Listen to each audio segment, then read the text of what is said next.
அஸ்லாம் வலைக்கம் ஃப்ரெண்ட்ஸ், இன்றைக்கி நம்ம என்ன பார்க்க போகிறோம்னா இறால் ஃப்ரை தான் பார்க்க போகிறோங்க.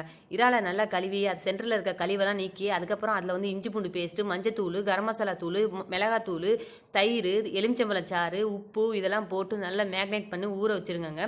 ஊறிக்கிட்டு இருக்க டைமில் இந்த பக்கம் பொடி பொடியாக நறுக்கின வெங்காயத்தை தோசைக்கல்ல போட்டு நல்லா ஃப்ரை பண்ணுங்கள். ஃப்ரை பண்ணதுக்கப்புறம் அந்த ஊறின இறாலை எடுத்து இதில் போட்டு நல்லா சுருண்டு வர நேரத்தில் தண்ணி விடும். தண்ணி விட்டு நல்லா வத்தினதுக்கப்புறம் அதில் கொஞ்சம் கறி மசாலா தூள், கொஞ்சம் பட்டை ஏலக்காய் தூள், கொஞ்சம் காரம் உங்கள் காரத்துக்கு ஏற்ற மாதிரி போட்டுக்கோங்க. அதை நல்லா ஃப்ரை பண்ணி நல்லா சுருண்டுக்கிட்டு வர நேரத்தில் தேவையான பச்சை மிளகா, கருவேப்பிலை போட்டிங்கன்னா கருவேப்பிலை அதுலேயே நல்லா ஃப்ரை ஆயிரும்.